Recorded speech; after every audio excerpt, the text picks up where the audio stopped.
हरि ओम प्यारे।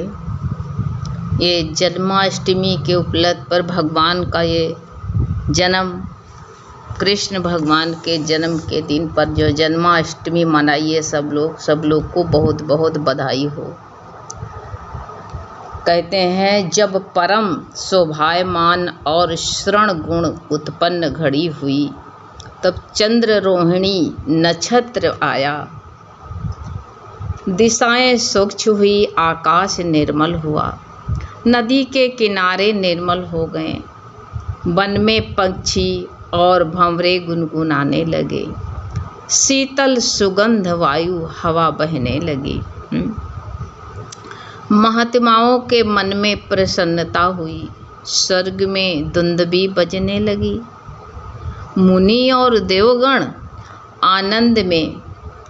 सब आनंद में भर करके पुष्प वर्षा करने लगे। और जब कहते हैं परम पवित्र समय आ पहुंचा, भगवान का जहां प्रकट होना है वही कहते हैं परम पवित्र समय आ पहुंचा। सावन मास के कृष्ण पक्ष की अष्टमी के मध्य रात्रि में भगवान कहते हैं ना इधर ना उधर, आधी रात के समय कहते हैं संपन्न हुआ भगवान का अवतार। स्वयं भगवान प्रकट होते हैं। कई हम लोगों के बालकों की तरह भगवान का जन्म थोड़ा होता है। कमल नयन जो है चतुर्भुज नारायण भगवान बालक का रूप लेकर के वासुदेव देवकी के प्रत्यक्ष प्रकट हो गए कि मैं आ गया हूँ माँ, परेशान नहीं होना। ऐसे भगवान जो कहते हैं कि तुम लोग परेशान न हो, मैं आया हूँ, तुम्हारे हृदय में विराजमान हूँ। भगवान ने अपने हस्तों से हाथों में क्या लिए थे? भगवान ने अपने हाथों में चक्र, गदा और पद्म धारण किए हुए थे। चारों ओर प्रकाश बिखर गया, जैसे भगवान आए भी अंधेरा रह जाए। रात तो अंधेरी थी हैं। उनका चतुर्भुज स्वरूप जो है ये क्या बता रहा है कि उनके कहते हैं चरणों की जो शरण लेते हैं, लेने वालों को जो है चारों पदार्थ सिद्ध मिलते हैं। उनके जीवन में अंधेरा नहीं रह जाता है। जो भक्त अतिशय कहते हैं अनन्य भक्ति से मेरी आराधना करता है, उनके सब जो है क्या होते हैं, उसके धर्म, अर्थ, काम, मोक्ष चारों उसको जो है पदार्थ उसको अपने आप प्राप्त हो जाते, सिद्ध हो जाते हैं। उसको मांगना नहीं पड़ता है। और कहते हैं उसकी हर प्रकार की रक्षा उससे अपने आप होने लगती है। लेकिन इंसान बहुत जल्दी नर्वस होता। नर्वस नहीं होना चाहिए। संपत्ति, सन्मति सब कहते हैं सब नाश हो गया था, फिर भी कहते हैं वसुदेव देवकी दीनता पूर्वक ईश्वर की आराधना करते रही। अहंकार से नहीं, प्रेम पूर्वक भगवान की आराधना करनी है। आराधना करते रहें। और जब जो भगवान की आराधना करता है तो क्या भगवान जो है उससे दूर रह सकते हैं? प्रभु ने कहा मेरे चतुर्भुज रूप का दर्शन कर लीजिए। भगवान ने कह दिया सापो, यही कहा है, यही तक बता रखा है। और भगवान ने ये भी उनसे कहा 11 वर्ष तक आराधना करते रहिए। हमारा रूप तो तुमने देख लिया है, लेकिन 11 वर्ष तक और आराधना करो, अभी तुम्हारी तपस्या पूर्ण नहीं हुई। मैं कहते हैं आपके पास अवश्य आऊँगा। भगवान प्रतिज्ञा करते हैं। यहाँ 11 महीना भी इंसान 11 साल उनको था और 11 महीने में इंसान तबाह होने लगता है। और भगवान ने कह दिया वसुदेव देवकी से कि 11 वर्ष तक का और जो है तपस्या करिए आप, फिर मैं अवश्य आपके पास आऊँगा। भगवान का चतुर रूप कहते अदृश्य हो गया, वहीं पर तुरंत ही अदृश्य हो गया। छोटे छोटे हाथों वाले भगवान बाल कन्हैया आकर के प्रकट हो गए। अब बाल कन्हैया प्रकट हुए तो कहो बाल कन्हैया लाल की जय। तुरंत भगवान प्रकट हो गए आकर के। प्रभु प्रत्यक्ष प्रकट हो जाएं, फिर भी कहते ये जरूरी है सामने खड़े हो जाएं, तभी भी भगवान की ध्यान आवश्यक बना रहना चाहिए। अपने साधन में मानुष को भगवान सामने आ जाए, उनको 11 वर्ष बता दिया। ऐसे मानुष को आजीवन काल जो है भगवान की आराधना करते रहना चाहिए। और यही भी बताया है कि ज्ञान दीपक प्रकट होते ही, जैसे प्रकट होने के बाद भी कहते हैं एक आधा जो ज्ञान हो जाता, हम ज्ञानी हो गए, तो कहते हैं एक आधी इंद्रियों के द्वार खुले रह जाते हैं, कान नाक हाथ पाँव कौनो न कौनो इंद्री खुली रह जाने पर कहते हैं और विषय रूपी हवा प्रकट हो जाती है और होकर के ज्ञान दीपक को बुझा देती है। कि सोच लेना, यानी कि हम बहुत बड़े ज्ञानी हो गए, अब ज्ञान नहीं आ सकता है। इसीलिए कहा बुझा देता है ज्ञान विषय वाली हवा जो है। इस मार्ग में कहते कई बाधाएं आती हैं, उनसे सतर्क रहना चाहिए। निरंतर इंसान को भगवान की भक्ति में लगा रहना चाहिए। ये बाधाएं आएंगी तो घबराओ नहीं। भक्ति मार्ग जो है बड़ा सरल है। प्रत्येक इंद्रियों को भक्ति रस में भिगो दो। फिर कहते विषय रूपी वायु कहते सता नहीं पाएगी। जब भक्ति रूपी जो है उसमें तुम जो है भिगो दोगे तो फिर ये कहते हैं वायु तुमको सता नहीं पाएगी। ये सोच लो, ये विषय जो होता है विषय रूपी वायु नहीं सता पाएगी।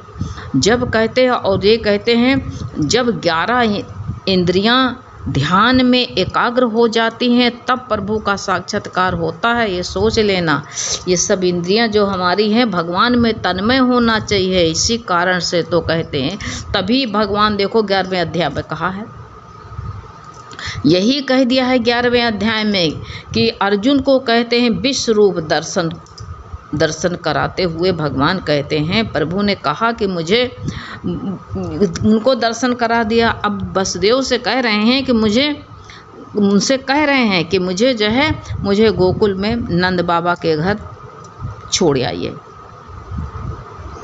अब भगवान की लीला देख लो। वसुदेव ने कहते हैं उन्हें टोकरी में बिठा करके, किंतु जब टोकरी में बैठाया किंतु बाहर कैसे निकलें? कारागार के द्वार बंद हैं। अब ध्यान में बात बहुत अच्छी है कि कारागार तो बंद है। अब ये बंधन जो कहते हैं, जो भगवान को हृदय स्तर पर बैठा लो अपने, हैं तो कारागार बंद जरूर हैं, तो ये कहते बंधन भी टूट नहीं रहे हैं। किंतु कैसे? क्योंकि भगवान को अभी दूर रखे हो। किंतु ज्यों ही टोकरी सिर पर उठाई सारे बंधन भगवान के टूट गए। बताओ, सारे बंधन कट गए, खुल गए। मस्तक पर बुद्धि है और जब बुद्धि ईश्वर का साक्षात्कार करती है तब संसार के सारे बंधन टूट जाते हैं। भगवान के दर्शन नहीं करते, दुनिया को देखता रहता है। जो भगवान को अपने मस्तक पर विराजमान करता है, सोच लेना, उनके लिए कारागार तो क्या, मोक्ष के द्वार भी खुल जाते हैं। ये सोच लो, पक्का याद कर लो। हाथ पाँव के कहते हैं बेड़ियाँ टूट जाती हैं। नदी के कहते हैं बाढ़ें भी थम जाती हैं। जिसके सिर पर भगवान है, उसके मार्ग के विघ्न बाधाएं सता सकती हैं नहीं। मात्र घर में आने से नहीं, मन में भगवान को आने पर ही बंधन टूटते हैं। घर में भगवान को खरीद लाए, लड्डू गोपाल लाया, बस खीरा काट दो, नहीं, मन में भगवान का रखो, तभी सारे बंधन कटते हैं, तभी टूटते हैं।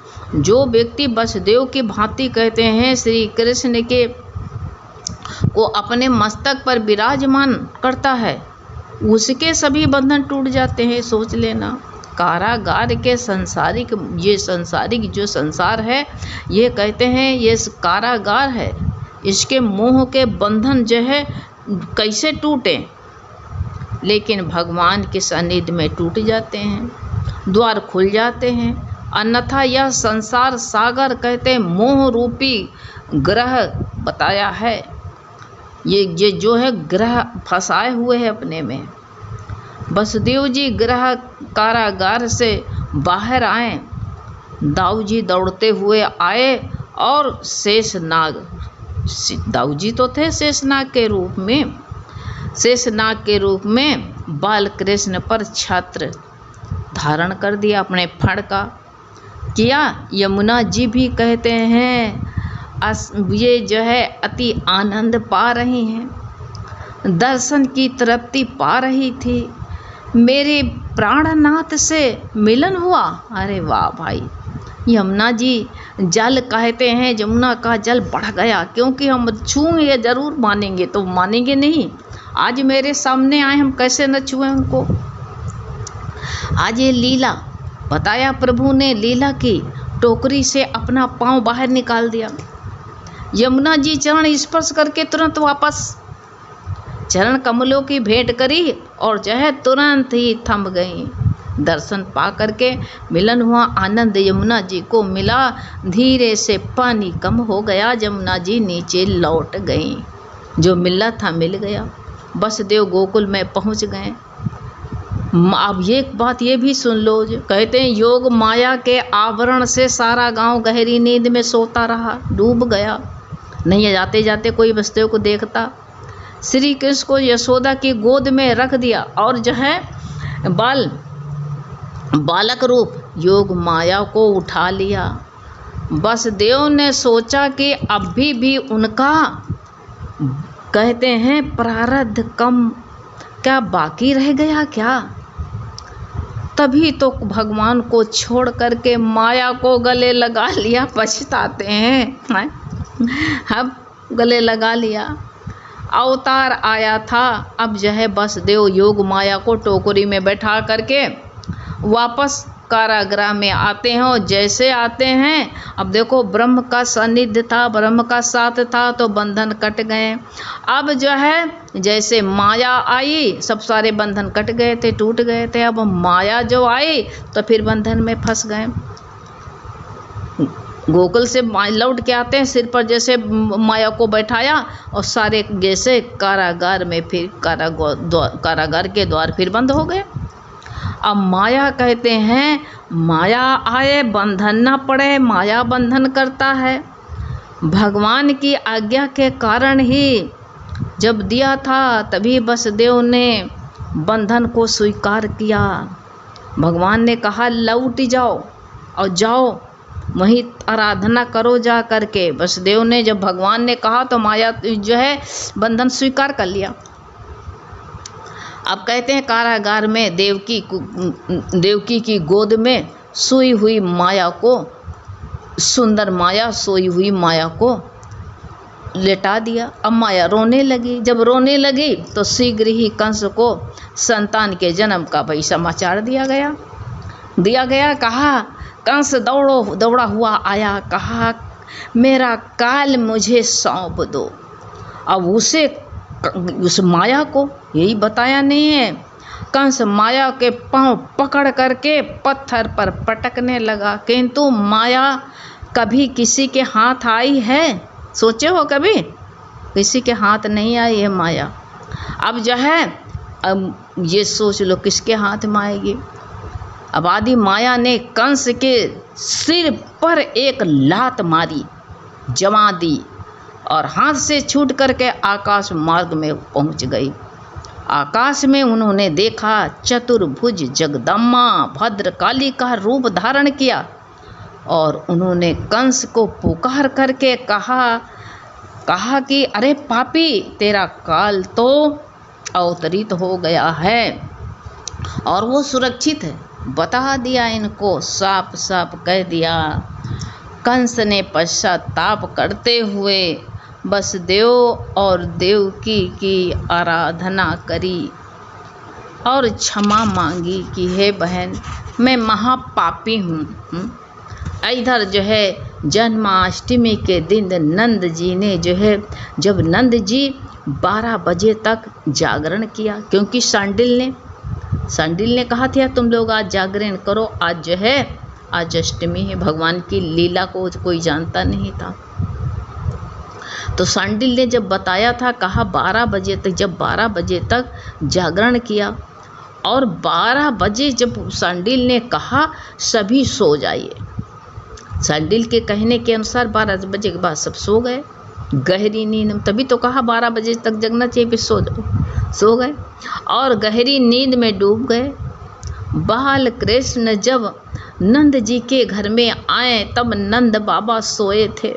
नंद बाबा ने सपने में देखा कि कई बड़े बड़े ऋषि मुनि उनके द्वार आंगन में पधारे हुए हैं।